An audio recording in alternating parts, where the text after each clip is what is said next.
How's your day been? Pretty good. Just don't have work today, so I went and built up my new bike, because I Yeah. cracked my old frame.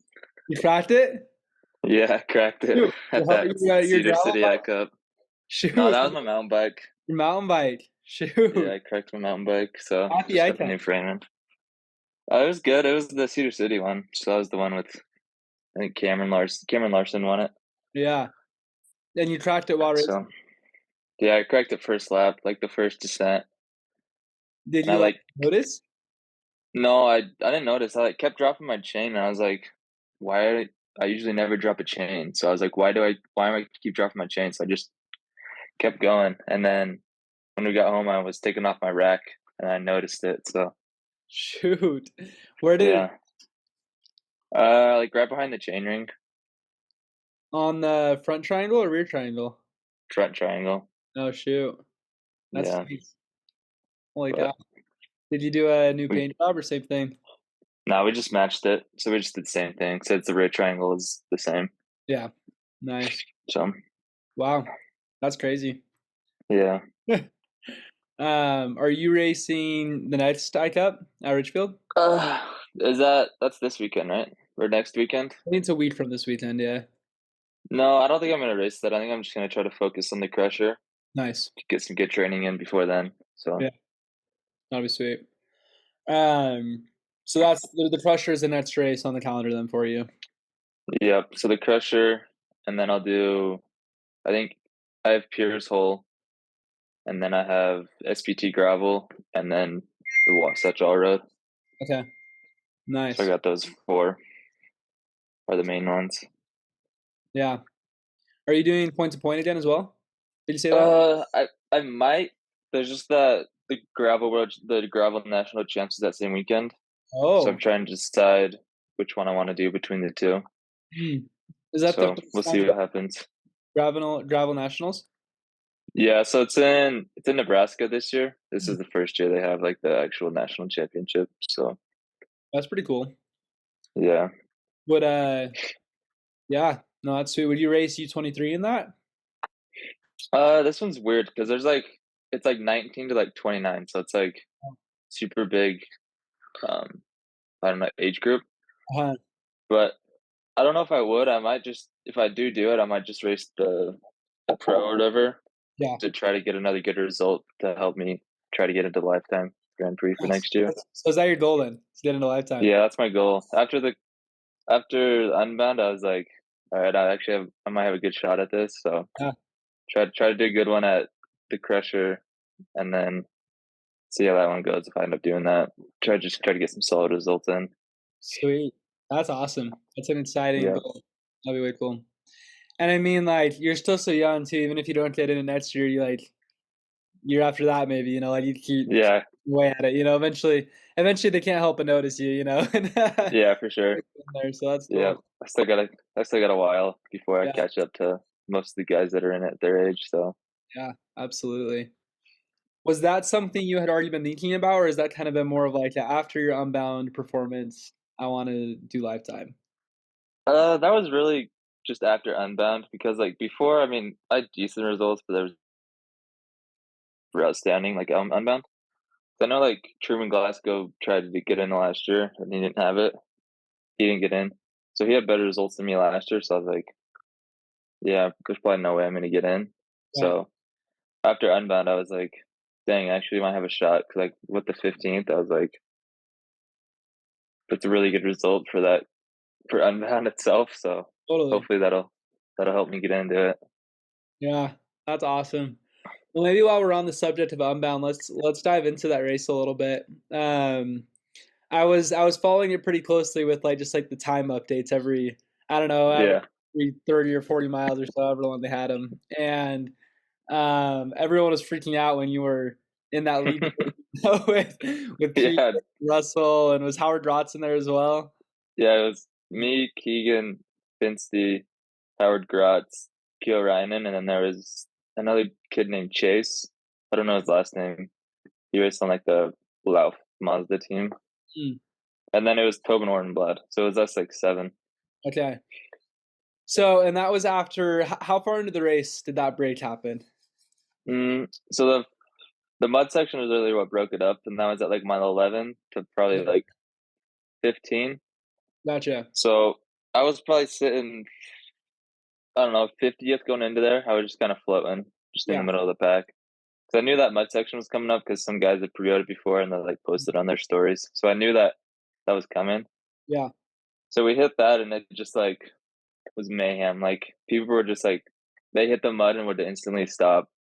And I saw that photo of the mud section the night before.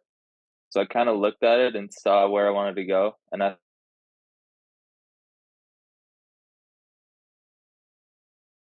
as far as I could. And I got really far until there's certain sections where I had to like cross the road to get to the other side because it was a better like riding surface. So there was a few times I'd had to cross the road, and once I crossed that road, my tires would like be like just completely mudded. So it was super key to like stay in the grass as long as I could. Yeah. So that's what helped. I, Interesting. yeah, we came out of that mud section, and I was like the first one out of it. So I was like, Really? I was like out the front, just like noodling, waiting for them because I'm like, there's no way I'm gonna. There's no point for me to burn all You these just matches this go, early on. or there's like a 5 minute gap on the first. I was like, what the heck? Yeah, so I was just waiting, Wow. and then Keegan rolled up to me, and then Finsty, and then there's those few other guys, Huh, and Keegan was like, "Is there anyone else up there?" And I was like, "No, I don't think so." So then we just got in that group and just started rotating. that's so crazy. So you It was think so gnarly. do you think the key then there was your line choice and just good bike handling skills? Yeah, I think the bike handling skills and good line choice helped a lot because you look at that front group, except for Keel Ryan and everyone else was either has mountain bike experience or cyclocross experience. So, Right. Because that was basically like a cyclocross session. What do you say? oh yeah, Yeah. Okay. like I probably ran 30 yards out of it. Hmm. But other than that, I was able to ride a lot of it. And was your bike like still running pretty well after, or was it pretty kind of messed up? Uh, the shifting, everyone's shifting wasn't good. Like you'd be in the pace line and you could just hear everyone's moving around. So it wasn't the best, but I mean, I think I got out of it with the least, the most of the mechanicals. Like I didn't have to get my paint stick out. I was able to just ride it clear while riding, which I think was a huge time saver. Wait, you didn't have to get your what out? They have like a you have like people use painter sticks to clear the mud, so Oh, they carry like a paint stick to kind of like get into certain areas easier. interesting. So I just had that one taped up under my top tube just in case if I needed it, but I didn't end Yeah, up needing it at all. just did. Dang. Yeah. Yeah, and that just ended up being such a good way to start that race. Where you're, Oh yeah. and you rode with them for how long? It was about it was just under mile 50. Okay. And what was, Was that? sorry, you cut out a little bit. Yeah. So I rode with them for like 2.5 hours, and then I was like, I got to be smart. So then I pulled the plug and kind of just floated Okay. until the next group caught me. Mm. Um, and what was the pace like with them? Like, how many watts were you guys throwing down? Uh, like when I was in Keegan's draft, I was like 350 when he'd pull. There'd be like 350 watts in the draft. Okay. In the Um, but yeah. yeah, in the draft, I was like, goodness gracious, this guy's so strong. Um, but when I was, I need to look at my power profile super in depth. I need to get the training peaks like premium so I could really look at it. But whenever I'd pull through the front, it was about, I was doing about 350 to four. Okay. And you guys were just trading poles every minute or so? Or how often were you guys No, we were pretty pace line. So once you hit the okay, front, you'd kind of just peel off. So it was like maybe 15 seconds on the front. So it gotcha. wasn't super long, Mm, but definitely the pace would go up when like Russell or Keegan or Howie would get on the front. It'd definitely you just hammer. be a little spicier. Yeah. Because I wanted to get that selection solidified. It's pretty Yeah. early on. So, Mm, that's so crazy. So you're with them for 2.5 hours until a little past mile 50? yeah. So I rode probably 5 or 6 miles by myself before a group with like Adam Roberts, Cal Trudeau, and Jesper Åkerlund caught me, Okay. and I rode with them.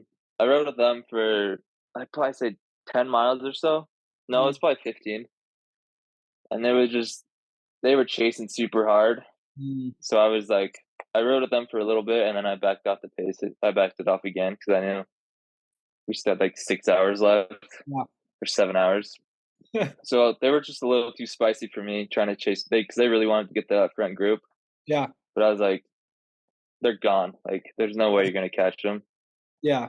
So, so yeah, I dropped off there, and then another big group of like 5 caught me, like just before 8-2. So Okay.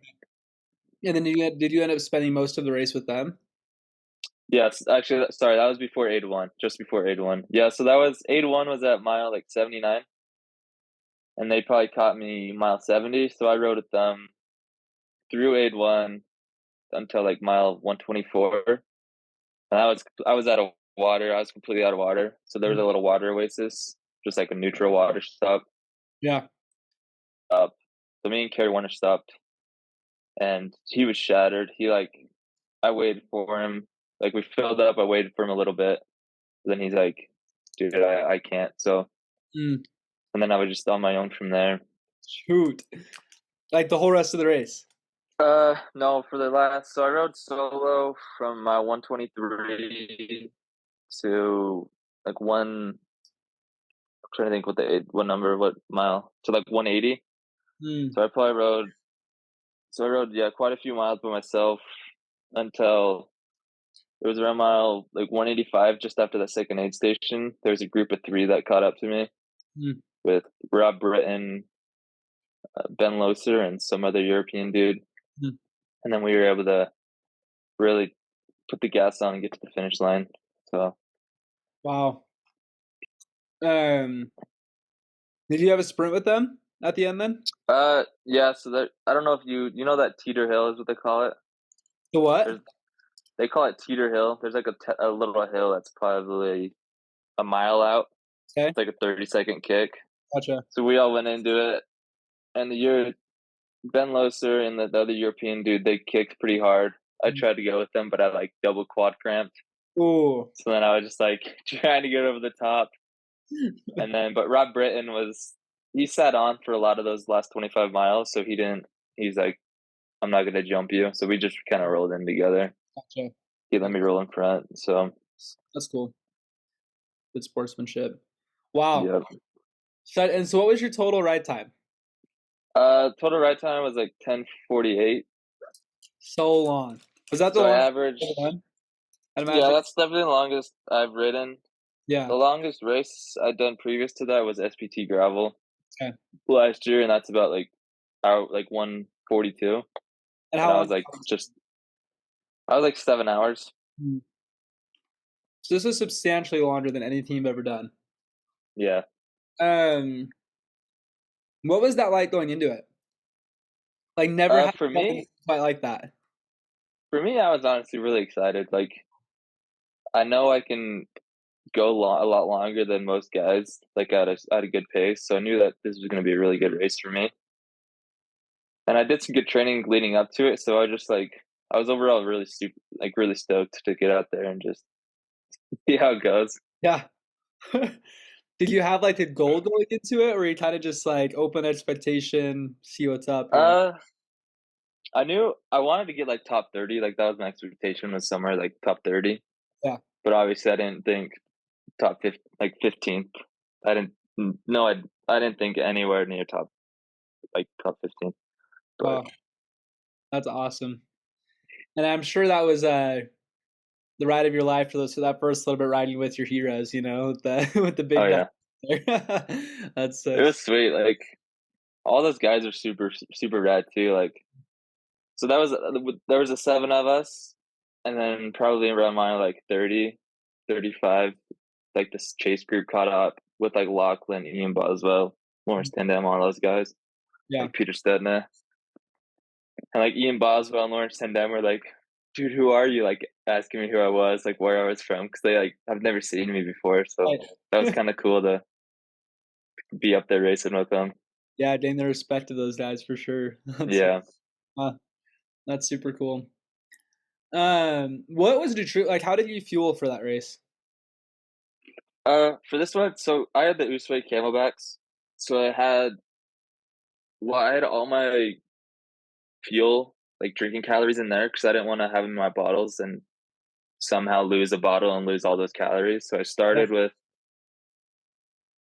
I don't know exactly how many calories it was, but if you're familiar with like Carbo Rocket, I used the 333 lemonade stuff. yeah, And I did like 12 scoops of that in the Camelback. So it was like half the bag.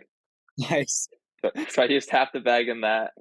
And then in my bottles, I just had water just So because hold on, and I then was like, what was that? I just wanna go back to that. So you had 2 Camelbacks? Yeah, so I had two Camelbacks. So at each aid station, I'd switch. And did you have 6 scoops in each or 12 in each? I had 12 in each. 12 in each. Okay, so So 3 it was a whole scoops bag of Carb is like Rocket, okay, so gotcha. Does 3 scoops is 300 333 calories. calories. Yeah, so you had like 1,200 about Mm, in, each um, bag. each bag. Did you have any other solids or any other foods that you ate, or did you literally just have that?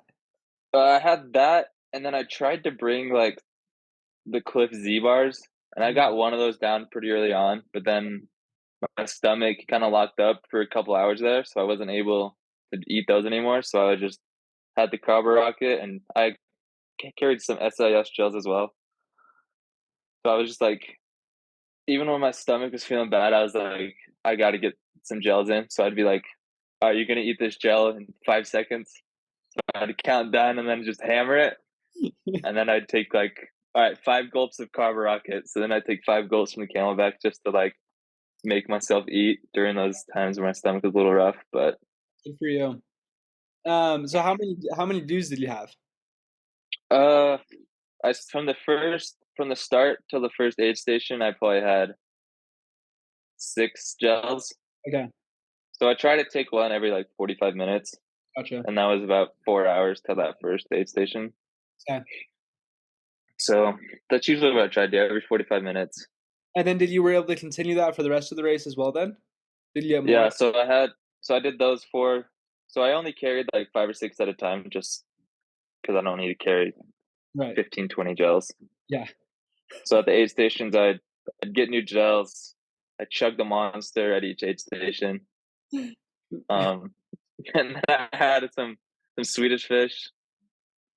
Really, just anything that I had there. I was just trying to eat And because pretty much your dad was supporting you, right? yeah. So it was only my dad. So it was my dad that was out there. Just me and my dad were out there. Was he the one giving you, like, the monster and Swedish fish, or did they have stuff at the aid stations as well? So the at Unbound, there's no support. You have to bring your own person. Gotcha. So you have to bring all your own water. You have to bring everything for yourself. Uh-huh. So yeah, I'd roll into the aid station. He like would like clean my bike the best he could, like in like the span of like a minute and a half. Yeah. So he'd be like lube my chain. I'd chug a monster, switch the pack, and then I'd be gone. Wow. Um, that's so crazy. So you literally just for 10 hours, you just had a whole thing of Karma Rocket and then, Yeah, 12 goos. yeah. I probably had like Like 18. I probably had like 18 gels. Yeah, 18 shells. And then how many water bottles did you go through? So I did two from the first aid, two from the aid to the water wastes at mile 124, and then I was like, this was like the hottest part of the day. It was probably like 90, 95, Oof. just super humid too. So I stopped at the aid station, chugged like 3 big bottles of water, and then filled up my 2 bottles, and then I was to the next aid station. Wow. So 2, 4, 7, 9, and then the next day station you got 2 more? Yeah, So like 11 bottles. 11 bottles of water, Okay, and then I'd probably say I went through two the two full camelbacks because I got a camelback for that last aid station, but nice. that's only like 35 miles, Okay, and it was cooling down a little bit, so I didn't really drink a whole lot from that camelback. So I'd say just 2 camelbacks and those 11 water bottles is pretty much all the liquid I took in. gotcha. And were you able to In the that 3rd Camelback, was that just water? Did you have more carb rocket in that? That one was pretty much just water. Okay. Wow. I like it. It's a pretty simple fueling plan, but it seems to be effective. That's Yeah. um yeah, I like that you were saying that, like, you had to kind of force some of that stuff down. I mean, I'm sure that carb rocket didn't taste good after you're at the end of your 2nd Camelback. How was Yeah, that? exactly, like, no one wants to be you're pretty much drinking sugar, like, Oh, by that time of not the day, hell it's of a like 2 at that point, right? yeah, you're so hammered, it's like, And, like, no is one the wants to be heater warm? drinking that. No, it was actually cold since my dad Okay, would he made sure it was cold, so that was a good thing that helped get it okay. down. And did it stay cold pretty well in the Camelback? Yeah, I thought so, like, I never thought it was like, "Oh, this is, like, hot." Like, it Good, got, like, lukewarm, but it wasn't, like, hot. good. Okay. Man, it's just crazy what you have to consume in a 10-hour race, you know, like, to think through like that. But then, like, I'm curious, what did you eat leading up to it? What did you have for breakfast and dinner the night before? And So, I'll start so set Friday night or Friday for breakfast, I had a waffle, I had some eggs, kinda just, like, the normal, like, just day-to-day stuff, yeah, um, and then that night, I always try to eat, like, some sort of pasta. So that night, I had some pasta, like, some Alfredo pasta with, like, some bread and stuff, mm, just to try to get the carbs in, um, and then that morning, we had to wake up at, like, 3:30.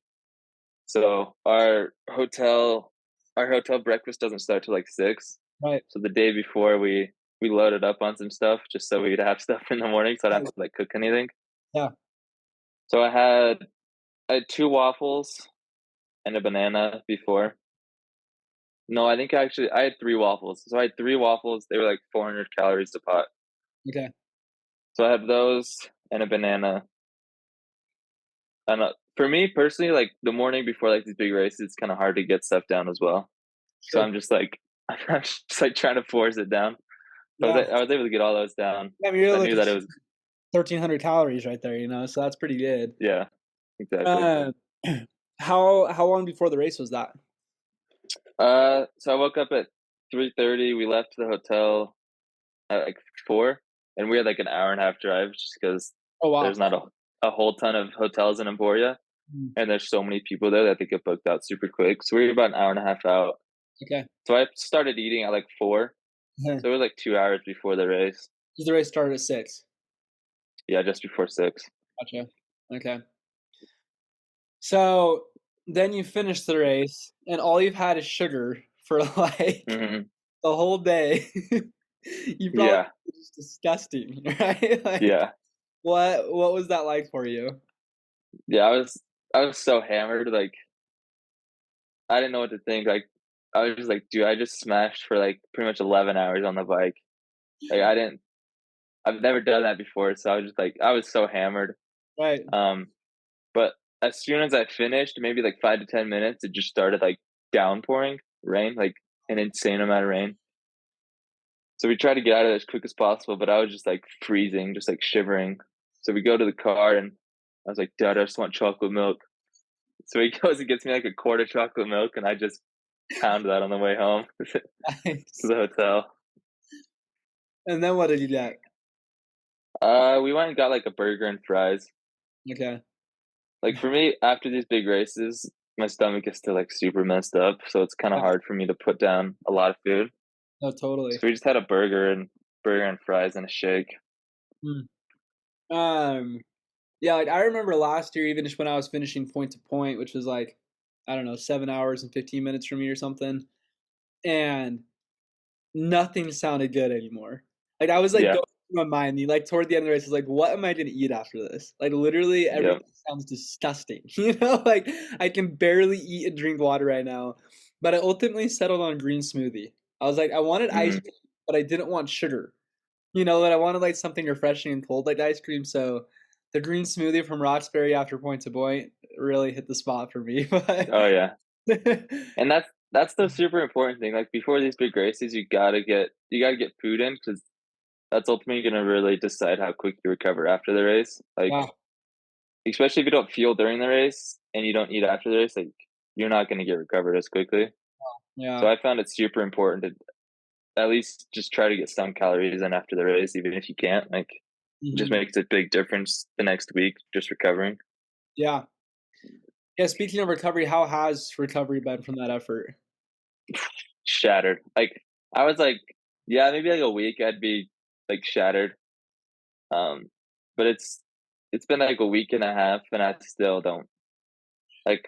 I don't know if it's just me mentally because I haven't been going hard for a week and a half. That it's like, oh, my legs feel like like terrible. Like I don't know if it's just not the mindset that I don't have my mindset right. But definitely for that first like week and a half, I was just like I could barely do like 150 watts on the bike. Like Holy cow! I'm You're just I'm destroyed. just noodling out there. Yeah. Oh man. Um, wait, did you take any time on off the bike after, or did you just get right back on? Yes. So I took Sunday, Monday, Tuesday, Wednesday off. So I was Okay, back on the bike Thursday. gotcha. I just noodled. And then Saturday I tried to do like a 3 hour ride, but I like couldn't do anything like over 250. Like anything over 250, I was like toast. So I was like, all right, I definitely need more time. So this week's a bit more chill. Okay. Again, just trying to get like just get back to feeling normal again. Yeah, totally. That's so crazy. Such a long recovery. It's like you Like got even if it's not even like leading like those couple of days after this, it's like it's your whole body. Like my hands were sore, my forearms. It's just like your whole body's just so depleted. Is what is the crazy thing that caught me off guard. But Wow. Yeah, that's actually insane. You're just like fully destroyed. oh Uh, yeah, so are you feeling mostly better now then, or is it still like still not 100%? like my body feels like fine. It's just like it's when I'm on the bike is really when I feel it. Like I don't know exactly what it is, but hopefully I come around in the next week or so to get a good training block in before the crusher. Yeah, totally. Um, yeah, I love it.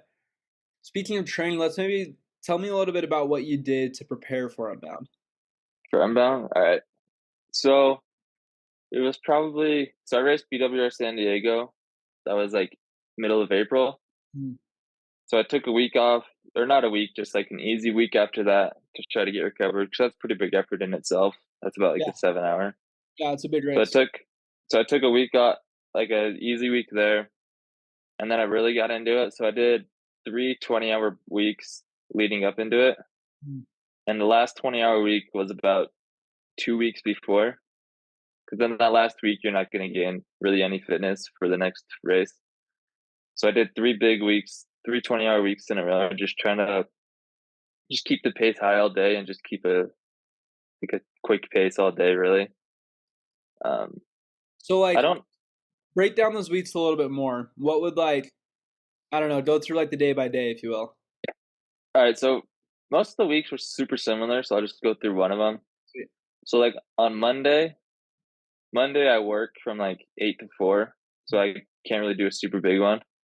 So I'd go out and I'd do just like 3 hours, just kind of like a like zone, like just the tempo day, really.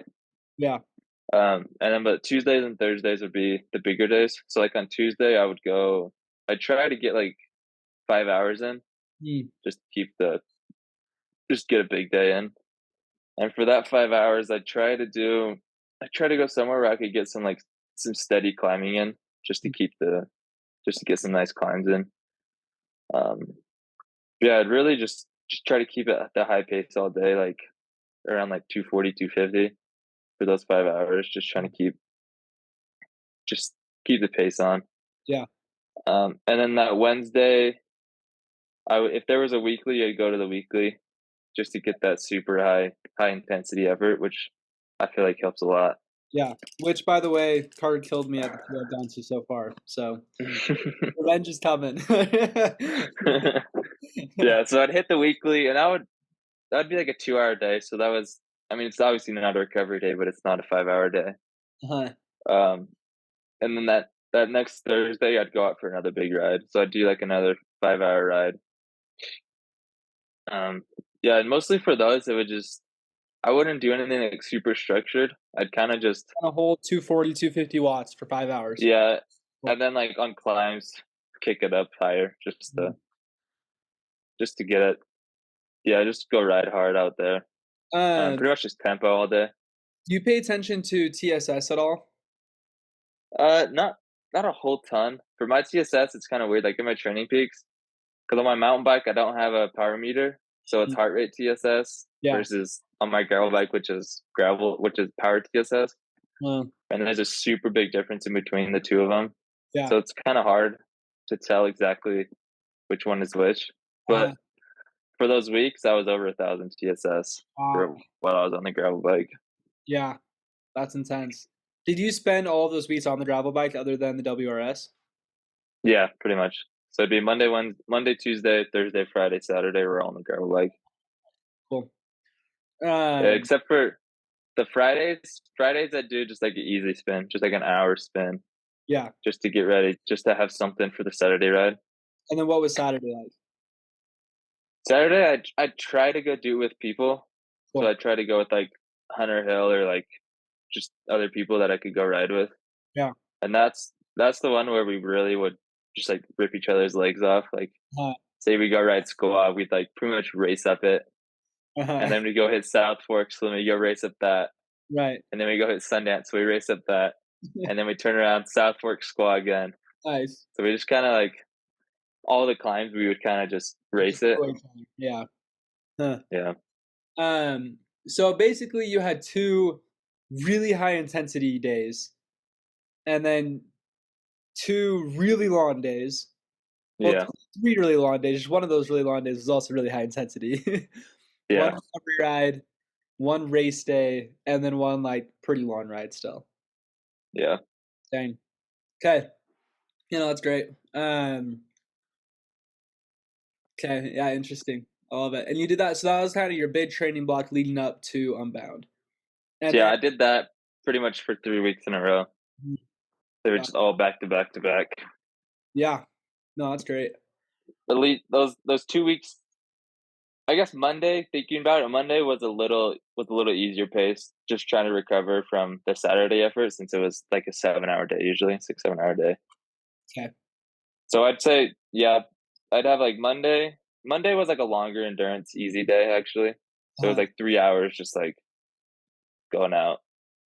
And then okay. Tuesday was the hard day. Wednesday weekly. Thursday was another long day, tempo day. Friday chill day, and then Saturday was the another high intensity long day. Gotcha. Yeah, that's sweet. Um, do you know what your average and normalized power ended up being from Unbound? Yeah, Unbound, the average power and normalized power are super close just because you're pretty much on the gas all day since they're Right. super just steep, short climbs. Cool.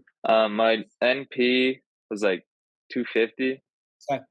and then I think my average was like 247, so they were super close. Interesting. And so pretty similar to what you were doing on those Tuesday, Thursday rides. Yeah. Um, how much do you weigh? Uh, it I weigh from like 147 to 150, Okay, gotcha.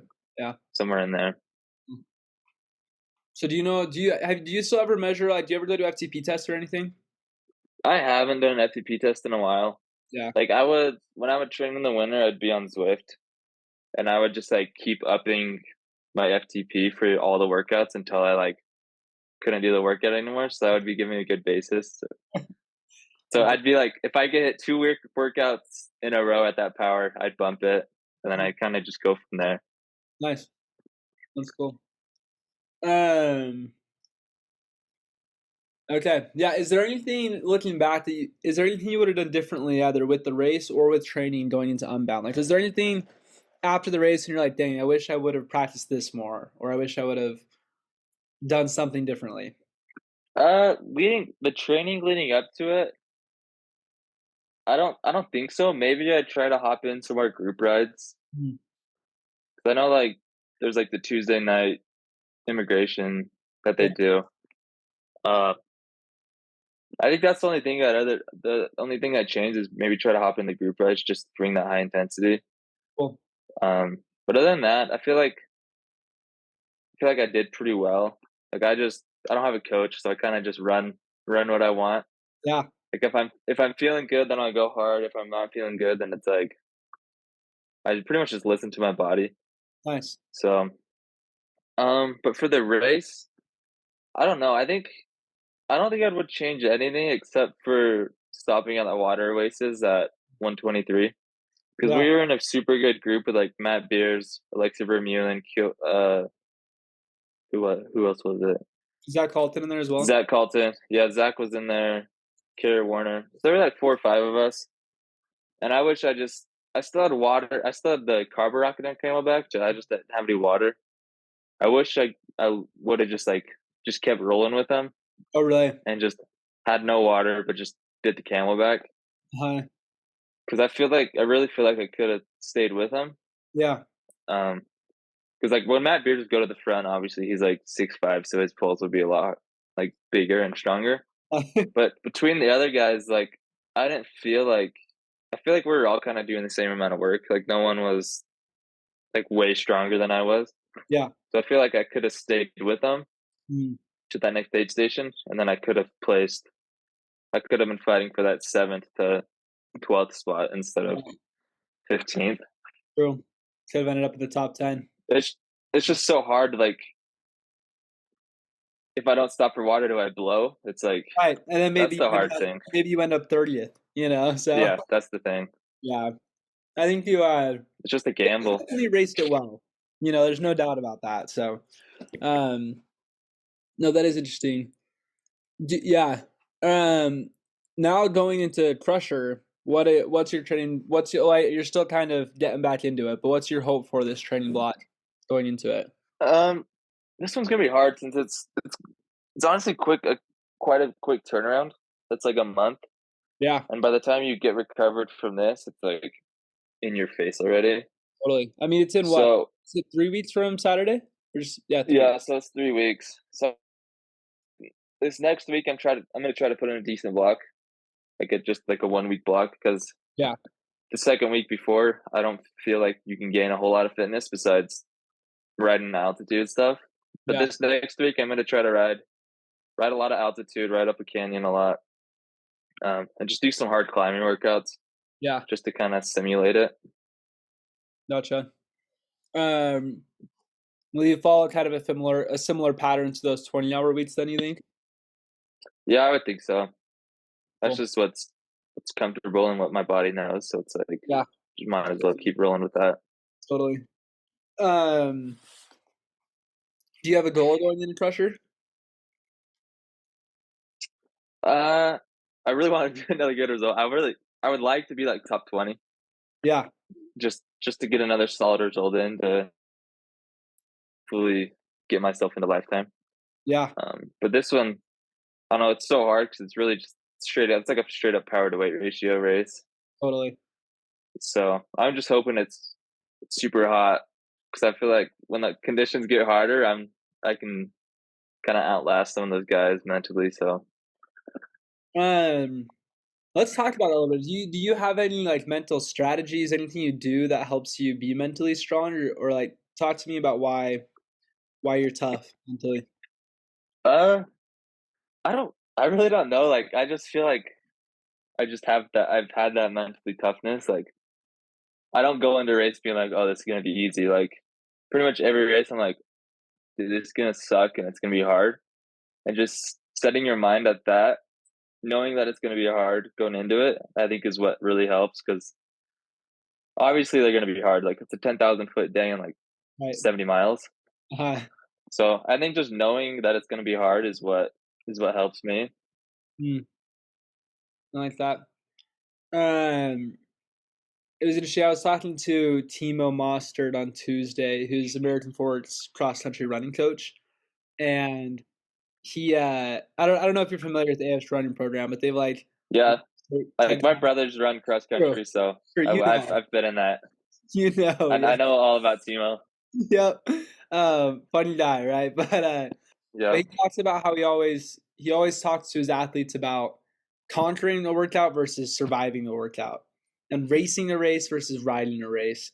And it's interesting that you talked about this, like, it's going to be hard, but like you're just gonna do it. I feel like it's it kind of has that contra mentality a little bit, where like you're not gonna be like, oh shoot, this is now hard. I'm gonna survive. It's like, no, I know it's hard. Like you know what you're getting Yeah. into, which is, I mean, we all do, right? Anyone who's raced a bike and raced it hard knows what they're getting into, right? Like Hmm. it's never an easy day on the bike when you're racing. So, Yeah. but that's what makes And I it. think that's, go ahead. I was just saying that's what makes it fun as well, is the just that full gas approach and really testing the limits of the body. I think is, I don't know why that's so fun, but it is. Yeah, that's the thing that I found. Like the weeklies, like I love the weeklies because it's like I don't take them seriously. I gotta have fun. Yeah. And when you pair that having fun with like the race, it's like I don't know. For me, I can go so much deeper just because it's like it's not very serious. I have fun on the bike, like I enjoy it, Uh, and then by the time I get to these other races, like Unbound or the Crusher, then I flip the switch and I am more mentally like this is the race. Like I'm going in there to get a result instead of just having fun. Like yeah. obviously it's fun too, but I'm there to get a result as well. Yeah. There's more on the line. Yep. Hmm. Um, do you think that if you go top 20 at Crusher, you'll have a good shot at Lifetime, or do you think you'll have to get some more results as well? I hope so. I think if I get like another, I don't know. I think if I get like a top 20, I think I have a good shot. Mhm. If I happen to get like a top 15, then I don't think there's. I would hope they would take me Yeah. because getting 15th to Unbound, biggest gravel race in the world, is like a pretty like I don't know big result. Yeah. Totally. So I think I'll have a good shot. I might throw in. They added that rad like the seventh lifetime series event in Colorado and Trinidad. Huh. So I might jump into that one to try to get 3 results to When show you're like doing SB 140, right? Isn't that part of it? no, that's not part of it. Oh, That's really? yeah, Oh, I didn't realize that. Okay, interesting. Just Leadville is. yeah, just Leadville. But I mean, So, SBT is a huge race as well. Like pretty much all the fast guys from Leadville come and race it. yeah, that's what I was gonna say. So Everyone who did Leadville did it last year after, like Keegan's yeah, on the bolt, which still blows my mind, but yeah. I don't know how he did it. But Keegan's nuts. yeah, it's literally like you race for 6 hours the day before at like above 10,000 feet the whole time, and then go and win Yeah, 140-mile gravel race the next day. Like yeah, it's bizarre. He just spends so much time on a bike. It's ridiculous. yeah, Uh, wow. So you have this, and then your crusher, and you might do a third. yeah. I might do a third lifetime one just to try to get 3 good results in. Um, do you know what the process is like for getting picked for lifetime? Uh, all I know is that there's like an application you have to fill out. I'm not exactly. I didn't. I should have looked at it this year and kind of like went through it, but didn't submit it. But I'm not sure exactly what they have in the application. I just know it's like an online application you have to fill out. Gotcha. Very cool. Like I'm sure you obviously put your results in and like Uh-huh. just all that kind of stuff, but I'm Okay. not 100% sure. So, I mean, once you're like, if you are in lifetime, you're basically just racing full time pro at that point. You know. Yeah. Um, will do you see a potential, like, I don't know, I'm curious, what would support look like for you in that? Do you know, have you will have more opportunities with teams or sponsors going into a lifetime year that next year? Have you heard anything? Uh, for this for the next, I think I don't know. Like Unbound, it's like I got the one result. I think I have to have a couple more solid results to really get people to like. Notice. Oh, this is like yeah. I've had a few. Like Keegan reached out to me, Ian Boswell reached out to me after Unbound. Um, Jim Miller, the USEC cycling coach, reached out. Hey, So there's been a few people that reached out, but I'm really waiting till after the Crusher to kind of reach out to like other companies to see what to kind of get that process going. yeah. Did Jim reach out to you like about coaching then? No, he reached out. He talked about my road, like if I've ever done road racing, if I have a coach, just like kind of just like the basic stuff. Like scoping Um, it out a little bit. yeah. And everyone was like, Keegan asked me, what's your next race? He asked me what my next race is. So I think everyone's kind of waiting for the You have a crusher to kind of see you have a how high I do. degree of pressure for sure. Yeah. Yeah, Now everyone's like, exactly. I feel like Leadville was like, oh, who's this guy? And now everyone's watching. So Yeah, now exactly. will you feel more pressure on yourself going into Crusher? Or how will that be for you? I kind of do, yeah, but at the same time, I know it's like I just got to go into it and give it my all. And if it is what it is. Like if I just go in there and try as hard as I can, and it's kind of the result I get, then it is what it is. Yeah, absolutely. That's that's one thing that I try not to do is have so much pressure on myself, like before the race. Like I feel like a lot of people add unnecessary pressure that they need to before the Totally. race, and it kind of just messes with them. Yeah. So for me, I try to not add that kind of pressure and just kind of race it. Mm. Yeah, that's really good. And I think it's so true, right? If you just give it everything you have, then there's no you can't be unhappy about it, you know what I mean? Yeah, exactly. I mean, obviously, I'm hoping for really good legs so I can Right, prove myself totally. again, but Yes. you never know. And also, hopefully, just the little bit of good luck you need. You don't want to have any mechanical failures or anything to mess things up. But Exactly. um, what will be your strategy at Crusher? Uh, I don't know. I feel like obviously, like the first 8 miles or so up the canyon until you get to the dirt, it's kind of neutral, I guess. Yeah. For like everyone, pretty much takes it neutral. Uh, I don't know, I think I'm gonna try to just ride like the second group because Mm. obviously, like like last year, it was like Howie, Finsty, Keegan. Like, there's no way I'm gonna stay with them. I'm just gonna blow to shreds. Yeah. So I think if I just kind of settle into that second group and really just wait till the coal, Mm. like through the Sarlacc up the coal, is really where I think I can put in a good effort. Yeah. Start picking off some guys. That one, it's like you can't go too deep there up the first climb because it's out elevation, and Totally. then the second half of the race, it's going to be 9,500 degrees coming up the coal.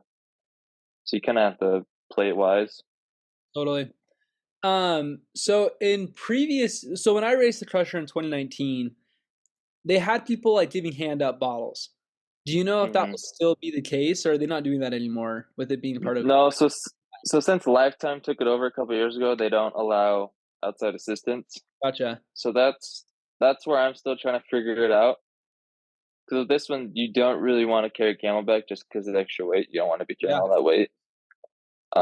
But at the same time, it's like I Also, know it's last year, difficult. like lots of the guys just like rolled through, like all the aid Really? stations.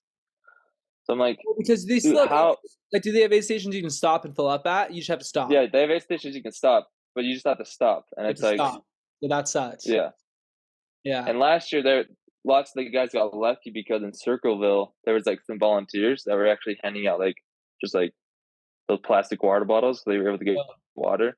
Yeah. But other than that, I'm like, how did they do that on like two bottles? Because most of the guys didn't start with like a Camelback or a hydration pack. I'm like, Yeah. No, that's interesting. that's that's the thing I'm still trying to figure out what I'm gonna do fueling wise for that.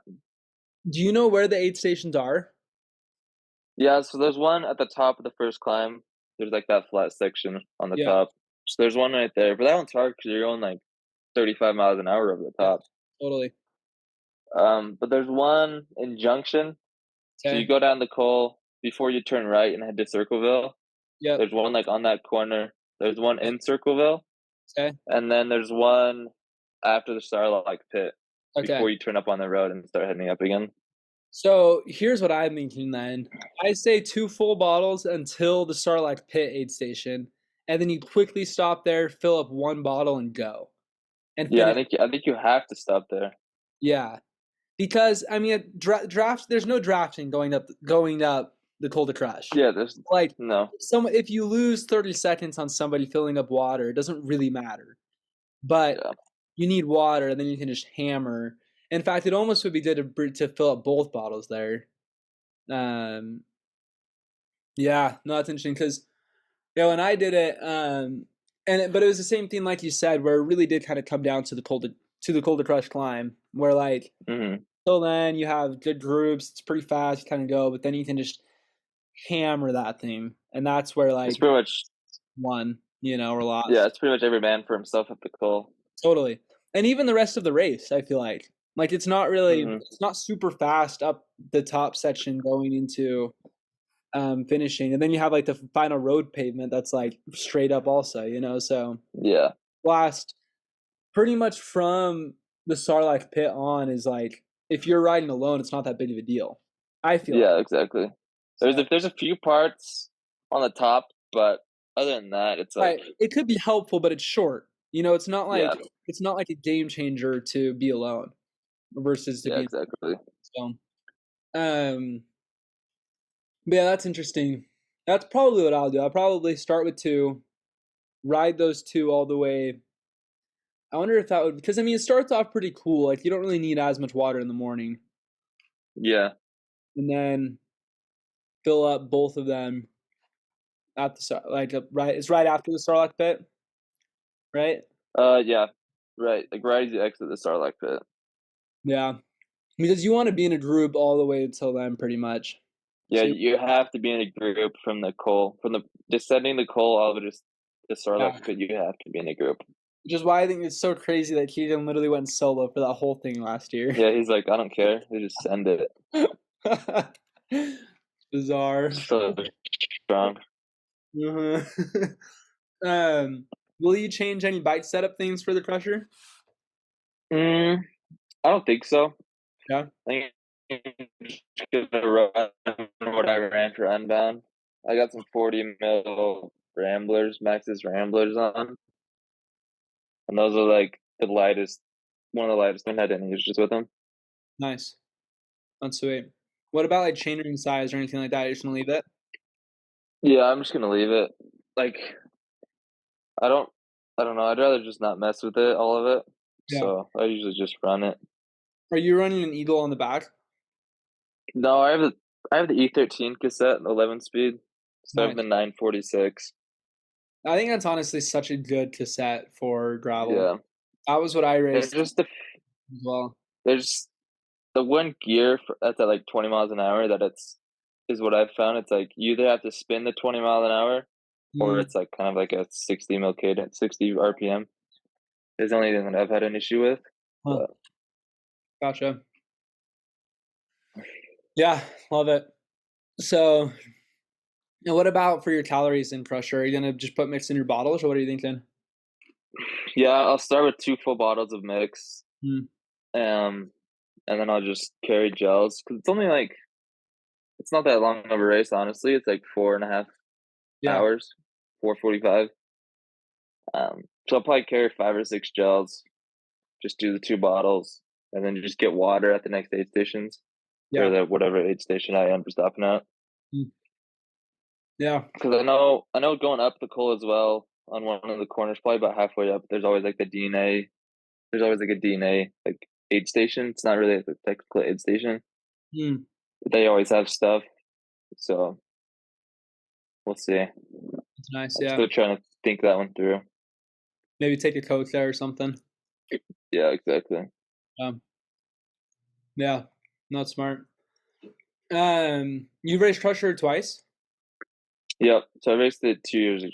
I've ridden it 3 times because the COVID year I went and rode it, and Gotcha. then last 2 years I raced it. And you won it the first year you did it, and then got second last year. Is that correct? In age group. Really get back into cycling. Last year, I mean, I raced it, but I didn't have the best fitness and overall. So I'm excited for this year to see what I can throw down with the whole base training and all Yeah, that. absolutely. And what were your times those 2 years? I think the first year was like 450, and then last year was like 458. So I was just barely under 5. That's good. So do you have a time goal going into this year? What are you thinking? Uh, I looked last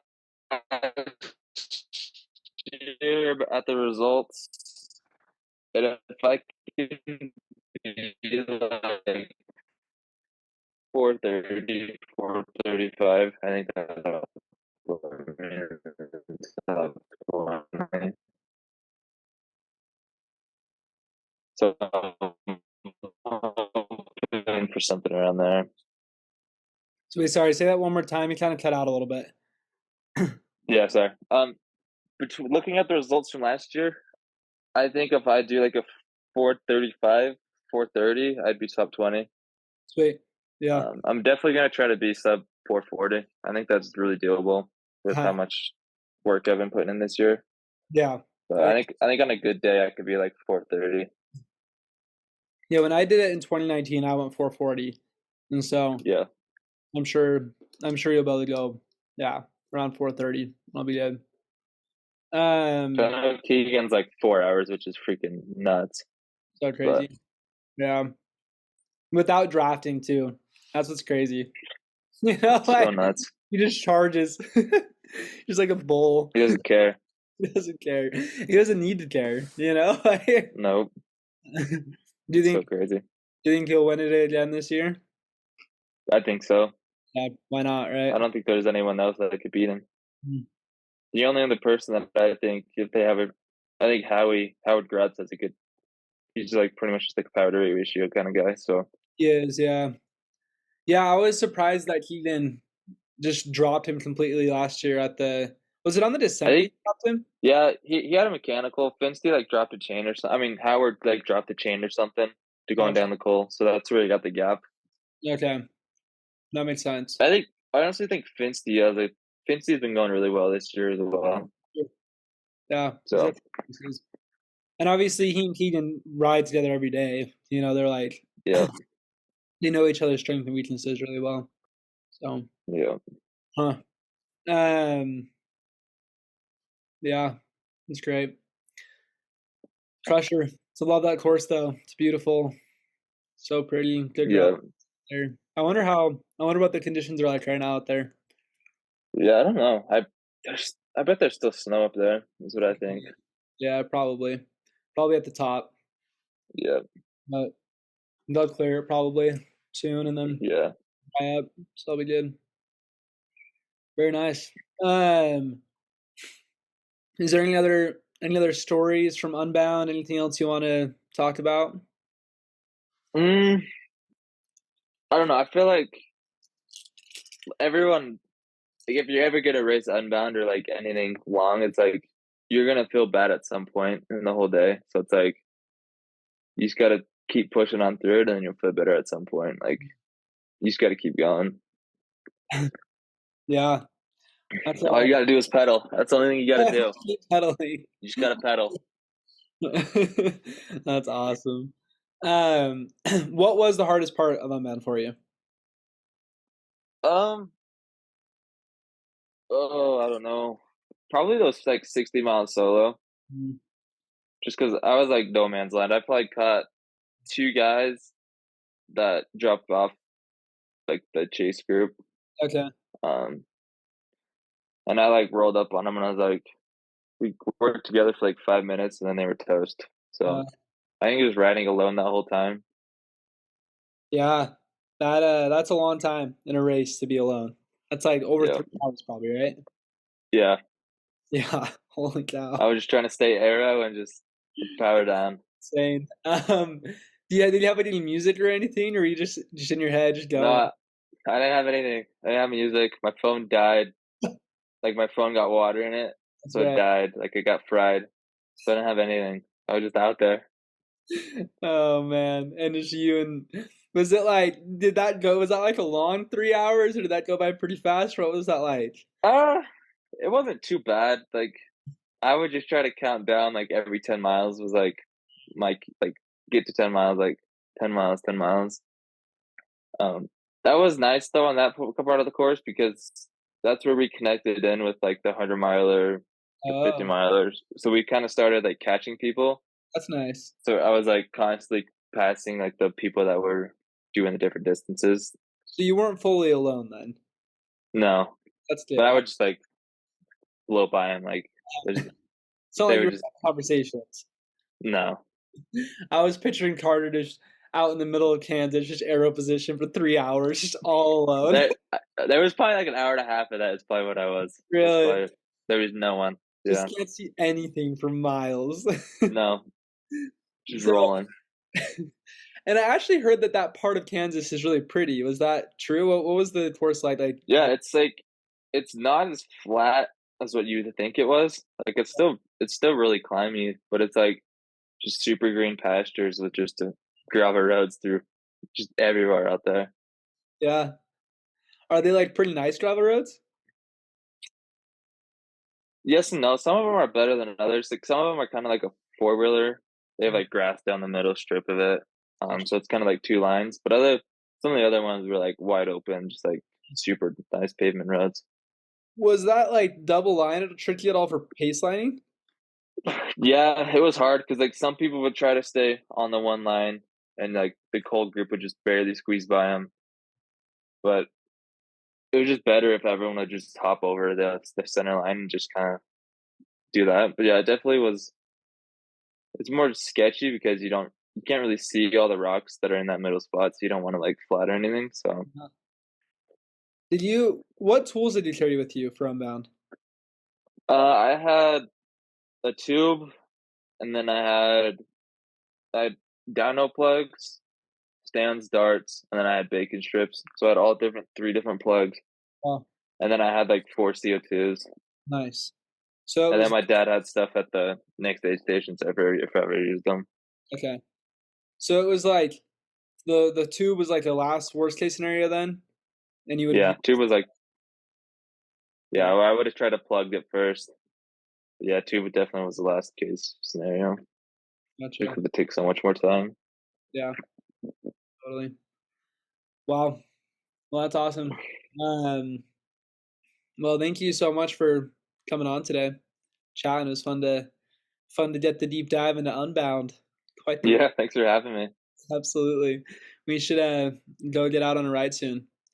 Yeah, for sure. We Are need you to get out. what are you doing is so today? Or what are you doing on Saturday? I don't know. Yeah, I'm gonna try to see how I feel today and tomorrow, and then I like kind of really base off what I do on Saturday. Nice. So just trying to get the body growing again. Yeah.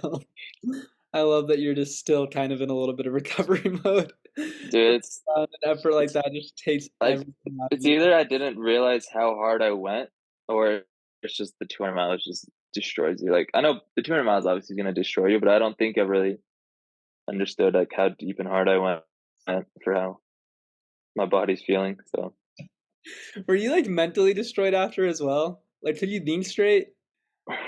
uh yeah, I wasn't too bad. Um yeah, it was pretty much just the whole body. It was literally like my forearms, hands, like it was nuts. How was like your back and shoulders? Yeah, like my traps were sore. Mm, My back wasn't honestly too bad out there. that's good. Like obviously there's some points in the race my back hurt, but it wasn't too bad. You do core every day, you said? Yeah, I do core every day. Just Do like you do 10 like minutes. 10 minutes, is that what you said? Nice. Do you have like the same routine you follow every day or what do you do? Yeah, I do like leg raises, bicycle kicks, scissor kicks, just kind of like all the basic core workouts.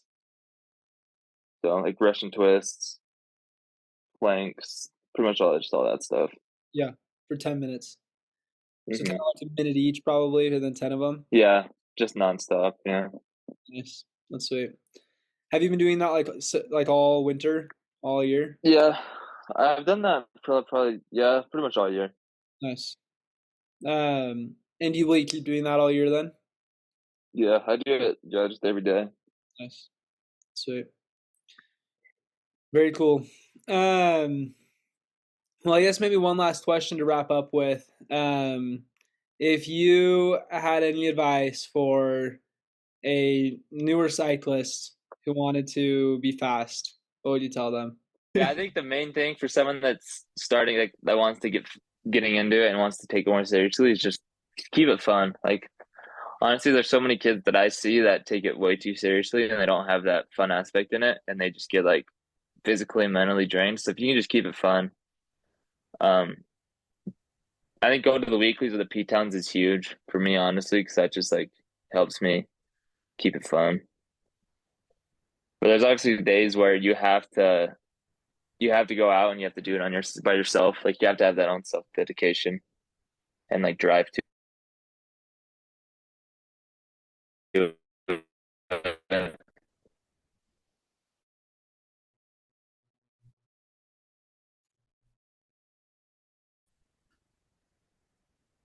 I keep cutting out. Did you get that part? Yeah, I got most of it, but then the last like after once you started talking about like you need to still be able to get it, go out and go alone and have like the self. Okay. That's Yeah. where So if you definitely have to have the self like dedication, like to put your own time. It's a lot of work and it takes a certain person to do it, but I think if you just have the determination and the will to do it, then you'll be good. nice. Love it. Yeah. It's been interesting talking to so many good athletes, and that's what almost all of them say. It's super fun, and I think I fully agree as well. I've Hmm. seen, yeah, like you said, so many people who take it so seriously and everything's just like about it, which there's an element of that that's important, right? You kind of have to Yep. get obsessed in order to be good, but if it's not fun, you're not going to be fast, you know. Yep. I think about Nino Schurter. Like I think he's a good example of keeping it fun. Like he'll still throw whips off jumps and races and stuff, even though Yeah. like Exactly. and I think that's been helpful for his prolonged success, being so at the top for so long can be like if it's not fun for you, there's no way you're going to be able to do that. Like you Yep. can't be For winning that long. cups for like 20 years and not like it. Hmm. Like it's so yeah. So I think that's very wise words. I fully agree. Yeah. Sweet. Well, let's get out for a ride soon and I'll for sure see you at the Crusher. Sweet. I'll be looking forward to it. Yeah, it'll be Thanks fun. for having me again. Yeah, absolutely. Thanks, Carter. We'll see Yep. ya. Have a good one. See Bye. ya. Bye.